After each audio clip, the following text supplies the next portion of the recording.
ನಮಸ್ತೆ, ಎಲ್ಲರೂ ಹೇಗಿದ್ದೀರಾ? ನಾನು ರಶ್ಮಿ. ಎಲ್ಲರೂ ಚೆನ್ನಾಗಿದ್ದೀರಾ ಅಂತ ಅಂದ್ಕೊಂಡಿದ್ದೀನಿ. ನಾವು ಸಹ ಚೆನ್ನಾಗಿದ್ದೀವಿ.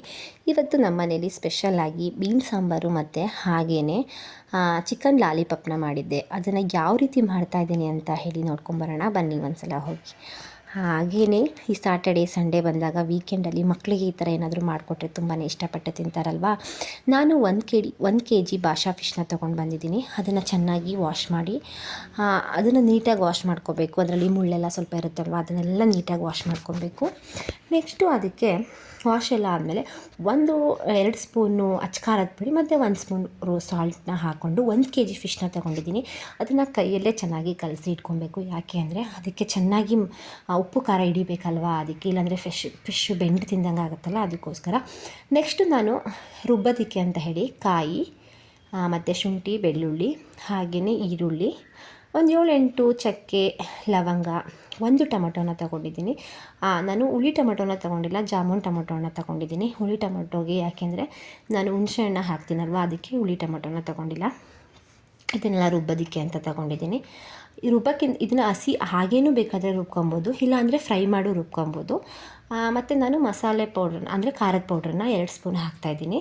ನೆಕ್ಸ್ಟು ಚೆನ್ನಾಗಿ ಸಣ್ಣಾಗಿ ನುಣ್ಣಗೆ ರುಬ್ಕೊಬೇಕು. ನೆಕ್ಸ್ಟು ಒಂದು ಲೆಮನ್ ಗಾತ್ರದ್ದು ಹುಣಸೆಹಣ್ಣು ತೊಗೊಂಡು ಅದನ್ನು ನೆನೆಸಿ ಅದನ್ನು ಹುಳಿನ ತೆಗೆದು ಇಟ್ಕೊಂಡಿದ್ದೀನಿ. ನೆಕ್ಸ್ಟ್ ಅದನ್ನು ರುಬ್ಬೆಲ್ಲ ಆದಮೇಲೆ ಒಲೆ ಮೇಲೆ ತಪ್ಪಲೆನ ಇಟ್ಟು ಅದಕ್ಕೆ 1-2 ಟೇಬಲ್ ಸ್ಪೂನ್ ಆಯಿಲ್ನ ಹಾಕಿ ಅದು ಆನಿಯನ್ನು ಮತ್ತು ಮೆಣಸಿನ್ಕಾಯಿ, ಇದಕ್ಕೆ ಯಾವುದೇ ರೀತಿ ಮಸಾಲೆನ ನಾನು ಗರಂ ಮಸಾಲ ಯೂಸ್ ಮಾಡಲ್ಲ. ಯಾಕೆ ಅಂದರೆ ಆಲ್ರೆಡಿ ನಾನು ರುಬ್ಬೋದಕ್ಕೆ ಹಾಕ್ಕೊಂಡಿದ್ದೀನಲ್ವ, ಫಿಶ್ಶಿಗೆ ಜಾಸ್ತಿ ಗರಂ ಮಸಾಲೆ ಆದರೆ ಅಷ್ಟು ಚೆನ್ನಾಗಿರಲ್ಲ. ಅದಕ್ಕೋಸ್ಕರ ರುಬ್ಬಿರೋದನ್ನ ಇದರೊಳಗಡೆ ಆನಿಯನ್ ಎಲ್ಲ ಫ್ರೈ ಆದಮೇಲೆ ರುಬ್ಬಿರ್ತೀವಲ್ಲ ಮಸಾಲೆನ, ಅದನ್ನು ಹಾಕ್ಕೊಂಡು ಹಸಿ ಸ್ಮೆಲ್ ಹೋಗೋವರೆಗೆ ಸ್ವಲ್ಪ ಬೇಯಿಸ್ಕೊಬೇಕು. ಹಸಿ ಸ್ಮೆಲ್ಲೆಲ್ಲ ಹೋಗಬೇಕು. ಯಾಕೆಂದರೆ ನಾವು ಮುಂಚೆನೇ ಈರುಳ್ಳಿ ಈ ರುಬ್ಬಕ್ಕೆ ಅಂತ ತೊಗೊಂಡಿದ್ದನ್ನು ಯಾವುದನ್ನು ಫ್ರೈ ಮಾಡ್ಕೊಂಡಿಲ್ಲ, ಹಾಗೆಯೇ ಡೈರೆಕ್ಟಾಗಿ ಹಾಕಿರೋದ್ರಿಂದ ಸ್ವಲ್ಪ ಹಸಿ ಸ್ಮೆಲ್ ಇರುತ್ತೆ. ಅದಕ್ಕೋಸ್ಕರ ಹಾಗೆಯೇ ಇದರಲ್ಲಿ ಹಸಿ ಸ್ಮೆಲ್ ಹೋಗೋವರೆಗೂ ರುಬ್ಕೋಬೇಕು. ಇದು ಸ್ವಲ್ಪ ಹಸಿ ಸ್ಮೆಲ್ಲೆಲ್ಲ ಹೋದ್ಮೇಲೆ ನಾನು ನಿಂಬೆಹಣ್ಣು ಗಾತ್ರದ ಹುಣಸೆ ಹಣ್ಣು ನೆನೆ ಇಟ್ಟು ಅದನ್ನು ಹುಳಿ ಎಲ್ಲ ತೊಗೊಂಡಿದ್ನಲ್ವ, ಅದನ್ನು ಹಾಕ್ತೀನಿ. ಫಿಶ್ ಸಾಂಬಾರಿಗೆ ಹುಳಿ ಸ್ವಲ್ಪ ಮುಂದೆನೇ ಇರಬೇಕು, ಹಾಗಿದ್ದರೆ ತುಂಬಾ ಟೇಸ್ಟ್ ಇರುತ್ತೆ. ಇಲ್ಲ ಅಂದರೆ ನಮಗೆ ಸ್ವಲ್ಪ ಕಹಿ ಬರೋ ಚಾನ್ಸಸ್ ಜಾಸ್ತಿ ಇರುತ್ತೆ ಫಿಶಲ್ಲಿ. ಮತ್ತು ಅದ್ರ ಸ್ಮೆಲ್ಲು ನಮಗೆ ತಿನ್ನೋಕ್ಕಾಗಲ್ಲ ಮೀನನ್ನು. ಅದಕ್ಕೋಸ್ಕರ ನಾವು ಹುಳಿ ಸ್ವಲ್ಪ ಮುಂದೆನೇ ಇರಬೇಕು. ನೆಕ್ಸ್ಟು ಸಾಲ್ಟು ಹಾಕಿ ಅದು ಚೆನ್ನಾಗಿ ಕುದಿ ಬರೋವರೆಗೂ ಕುದಿಸ್ಕೋಬೇಕು. ಅದು ಚೆನ್ನಾಗಿ ಕುದಿ ಬಂದಮೇಲೆ ನಾವು ಹುಣಸೆ ಹಣ್ಣು ಹಸಿ ಸ್ಮೆಲ್ಲೆಲ್ಲ ಹೋಗಬೇಕು. ಹೋದ್ಮೇಲೆ ಫಿಶ್ನ ಹಾಕಬೇಕು. ಫಿಶ್ಶೇನು ಜಾಸ್ತಿ ಬೇಯಿಸೋ ಹೋಗಿಲ್ಲ, ಅದು ಚೆನ್ನಾಗಿ ಕುದಿ ಬರುತ್ತಲ್ವ, ಅಷ್ಟು ಬಂದ್ರೇ ಸಾಕು. ನಾನು ನೆಕ್ಸ್ಟು ಫಿಶ್ನ ಅದಕ್ಕೆ ಹಾಕಿದ್ದೀನಿ. ಉಪ್ಪು ಖಾರ ಎಲ್ಲ ಫಿಶ್ ಹಾಕೋಕ್ಕಿಂತ ಮುಂಚೆನೇ ನೋಡ್ಕೊಳ್ಳಿ, ಆಮೇಲೆ ನೋಡೋಕ್ಕೋ. ಯಾಕೆಂದರೆ ಮುಂಚೆನೇ ಸ್ವಲ್ಪ ನಾವು ಫಿಶ್ಗೂ ಸಹ ಉಪ್ಪು ಖಾರದ ಪುಡಿನ ಹಾಕಿ ಮ್ಯಾರಿನೇಟ್ ಮಾಡಿಟ್ಟಿದ್ದು ಅಲ್ವಾ, ಅದಕ್ಕೋಸ್ಕರ. ಲಾಸ್ಟ್ ಎಲ್ಲ ಬೆಂದಮೇಲೆ ನಾನು ಕೊತ್ತಂಬರಿ ಸೊಪ್ಪನ್ನ ಹಾಕ್ತೀನಿ.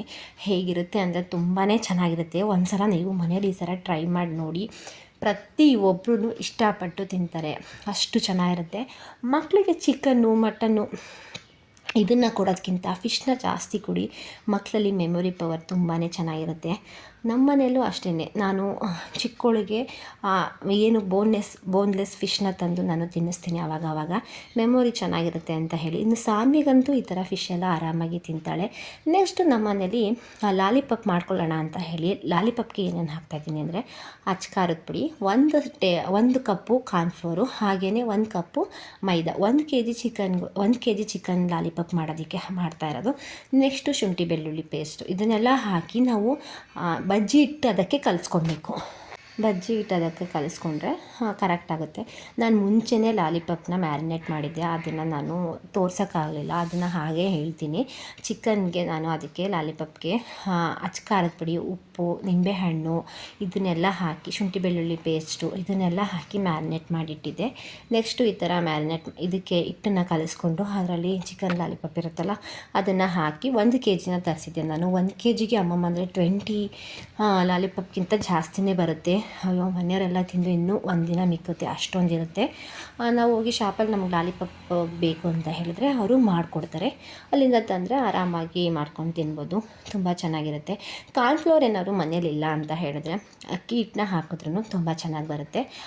ಇದು ಕಾರ್ನ್ಫ್ಲೋರ್ ಹಾಕಿದ್ರೆ ಮಾತ್ರ ನಿಜವಾಗ್ಲೂ ಹೋಟೆಲಲ್ಲಿ ಯಾವ ರೀತಿ ಇರುತ್ತೆ ಅದೇ ರೀತಿ ಬರುತ್ತೆ, ತುಂಬಾ ಚೆನ್ನಾಗಿರುತ್ತೆ. ಟ್ರೈ ಮಾಡಿ ಮನೇಲಿ. ಮಕ್ಕಳಿಗೆ ಹೊರಗಡೆಯಿಂದ ತರೋದಕ್ಕಿಂತ ನಾವೇ ಈ ಥರ ಟ್ರೈ ಮಾಡಿ ಕೊಟ್ಟರೆ ಮಕ್ಕಳು ತುಂಬಾ ಇಷ್ಟಪಟ್ಟು ತಿಂತಾರೆ. ನಾನಂತೂ ವೀಕೆಂಡ್ ಬಂತಂತ ಹೇಳಿದ್ರೆ ಈ ಥರ ಏನಾದರೂ ಮಾಡಿ ಕೊಡ್ತೀನಿ.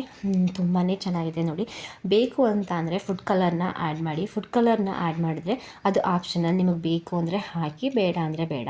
ನಾನಂತೂ ಫುಡ್ ಕಲರ್ನ ಆ್ಯಡ್ ಮಾಡಲ್ಲ, ಸುಮ್ಮನೆ ಬೇಡ. ಅಚ್ಕಾರದ ಪುಡಿ ಹಾಕಿರ್ತೀವಲ್ವ, ಅದೇನೇ ತುಂಬಾ ಕಲರ್ ಇರುತ್ತೆ, ಇನ್ನೂ ಫುಡ್ ಕಲರ್ ಹಾಕಿದ್ರೆ ಇನ್ನೂ ಕಲರ್ ಬರುತ್ತೆ ಅಂತ ಹೇಳಿ ನಾನು ಫುಡ್ ಕಲರ್ನ ಆ್ಯಡ್ ಮಾಡಲ್ಲ.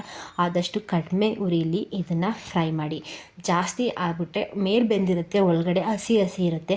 ಅದಕ್ಕೋಸ್ಕರ ಕಡಿಮೆ ಉರಿನ ಹಾಕ್ಕೊಂಡು ಚೆನ್ನಾಗಿ ಫ್ರೈ ಮಾಡಿದ್ರೆ ತುಂಬಾ ಚೆನ್ನಾಗಿರುತ್ತೆ. ನೋಡಿ ಯಾವ ರೀತಿ ಬಂದಿದೆ, ಹೋಟೆಲಲ್ಲಿರೋ ರೀತಿಯೇ ಬಂದಿದೆ.